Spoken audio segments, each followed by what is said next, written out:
Hello. आज की हम इस वीडियो में बात करेंगे कि पुलिस अधिकारी द्वारा किस तरह से जो गरीब और असहाय जनता है जिनको संविधान की समझ नहीं होती है उनको किस तरह से प्रताड़ित करती है और संविधान या माननीय सुप्रीम कोर्ट के आदेशों की किस तरह से धज्जियां उड़ाते वो दिखते रहते हैं। कोई भी मामला है जिसकी सज़ा 7 साल या फाइन या 7 साल से कम की है, उसमें माननीय सुप्रीम कोर्ट ने एक आदेश दिया और वह आदेश क्या है मैं आपको अपनी स्क्रीन पर दिखाता हूँ। ये आदेश है, सबसे पहले किसी भी आदेश का एक टाइटल होता है जिसको हम नाम से जानते हैं, Arnesh Kumar versus state of Bihar and others. ये आदेश आया था 2 जुलाई 2014 को। माननीय सुप्रीम कोर्ट ने इस आदेश में कुछ बातें बताई। मैं आपको सारी बातें नहीं बता रहा हूँ, जो 3 सबसे इम्पोर्टेंट बातें हैं वो बताऊंगा कि अगर किसी व्यक्ति को 41A का नोटिस दिया जाता है तो उसको जो पुलिस अधिकारी है क्या क्या बातें ध्यान में रखनी पड़ेगी। अगर व्यक्ति को अरेस्ट नहीं किया जा रहा है, नोटिस सबको दे दिया जाता है क्योंकि आजकल औरतों ने 498A का हथियार की तरह इस्तेमाल करना शुरू कर रखा है। उसमें अगर किसी व्यक्ति को अरेस्ट नहीं किया जाता है तो ये लास्ट पैरा यानी कि पेज नंबर 6 के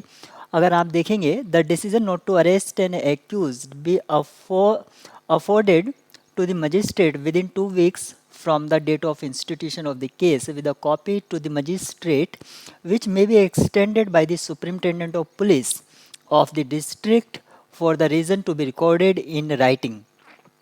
इसका मीनिंग है कि अगर किसी व्यक्ति को अरेस्ट नहीं किया जा रहा है तो मजिस्ट्रेट साहब को, उस ज़िले के मजिस्ट्रेट साहब को 2 सप्ताह के भीतर इस केस के और उसको अरेस्ट ना करने के कारण बताते हुए सूचित करना होगा। अगर वो ऐसा 2 हफ्ते में करने में विफल रहते हैं तो माननीय एसपी महोदय को वो कारणों से अवगत कराते हुए अतिरिक्त समय की मांग कर सकते हैं। ये जो 41A का नोटिस है ये दिया जाता है आरोपित व्यक्ति को, और आरोपित व्यक्ति को 2 सप्ताह के भीतर यानी कि 14 दिन के भीतर दिया जाना चाहिए। सेकंड पैरा में आप यहाँ पर देख सकते हैं, notice of appearance in terms of section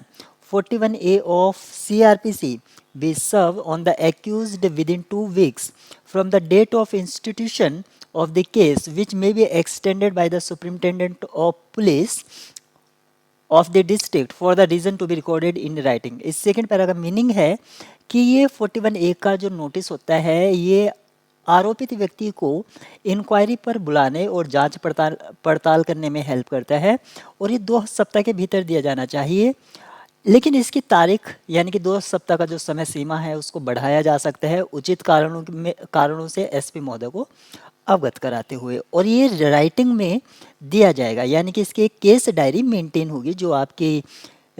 file होती है केस की उसमें भी ये बात लिखी होनी चाहिए। अगर कोई आईओ इस तरह की जो इसमें मैंने अभी आपको बताया कि 14 दिन में इस 41A के नोटिस की पालना माननीय सुप्रीम कोर्ट की नहीं करता है तो वह डिपार्टमेंटल इंक्वायरी का जिम्मेदार होगा। फेलियर टू कंप्लाई इसका मीनिंग होता है आदेश का पालन ना करना विद द डायरेक्शंस अफोरसेड जो ऊपर कही गई हैं, shall apart from rendering the police officer concerned liable for departmental action, they shall also be liable to be punished for contempt of court to be instituted before high court having territorial jurisdiction। इसका meaning है कि अगर कोई IO इस तरह की विवेचना के दौरान 41A के नोटिस में जो इस जजमेंट में कहा गया है उसके नियम और शर्तों का पालन नहीं करता है तो वो डिपार्टमेंटल इंक्वायरी का जिम्मेदार होगा। और अगर जज साहब भी उसको ऐसा करने में विफल रहते हैं यानी कि जैसे कि मैंने बताया 2 सप्ताह के भीतर जज साहब को इसके बारे में पता होना चाहिए तो जज साहब पर भी इसके ऊपर डिपार्टमेंटल इंक्वायरी हाई कोर्ट के द्वारा की जाएगी।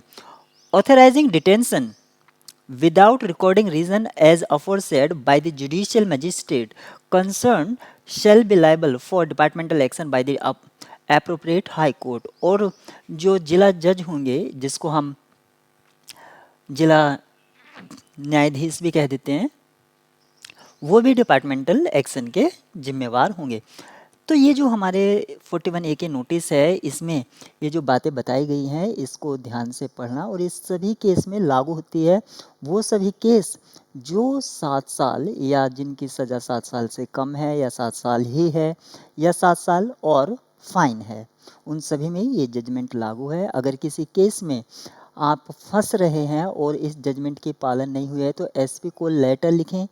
और डिपार्टमेंटल एक्शन के लिए उनसे बोलें।